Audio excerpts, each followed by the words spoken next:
হাওরের চারদিকে এখন সবুজের সমারোহ। বড় ধানের ফাঁকে ফাঁকে চোখে পড়ে ছোট ছোট কুঁড়ে ঘর। দুর্গম হাওরে নদী কিংবা খালের পাড়ে সামান্য উঁচু জমিতে তৈরি এসব অস্থায়ী ঘরে বাস করেন হাজার হাজার কৃষক, যাদের বলা হয় জিরাতি। মানবেতর জীবনযাপন করে হাওরের মাটিতে ধান উৎপাদন করেন জিরাতি নামে পরিচিত এসব মানুষ।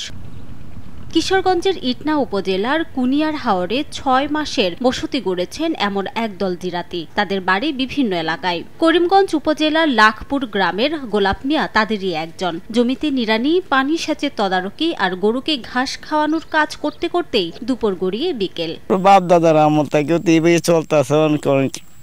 তারা তো চলে গেছে, কিছু কেউ রয়েছে, তারা তো গৃহস্থিতে আসে না। ছেলেপেলেরা যারা আসে তারা এইভাবেই করে যাইতেছে। গরু নিচে রাখি, উপরে সাঙ্গের মাছার উপরে দন্নার উপরে আমরা মাছা পালায় রয়েছি। গোলাপ মিয়ার মতো বছরে ৬ মাস বড় মৌসুমে মাঠে পড়ে থাকেন কয়েক হাজার কৃষক। গবাদি পশুর সঙ্গে গাদাগাদি করে বসবাস করেন অস্থায়ী গোয়াল ঘরে। নেই বিশুদ্ধ খাবার পানি ও স্যানিটেশন ব্যবস্থা। অসুখ বিসুখে মিলে না চিকিৎসা। রয়েছে বজ্রপাতের ঝুঁকি। তবুও ৬ মাস অপেক্ষায় থাকেন কখন ঘরে উঠবে ফসল, তবেই ফেরা হবে বাড়ি। কার্তিক মাসের শুরুতেই গরু ছাগল সহ নিয়ে আয় পড়ি, পরে ধান টান উড়ে জ্যৈষ্ঠ মাসের শেষে আমরা চলে যাই।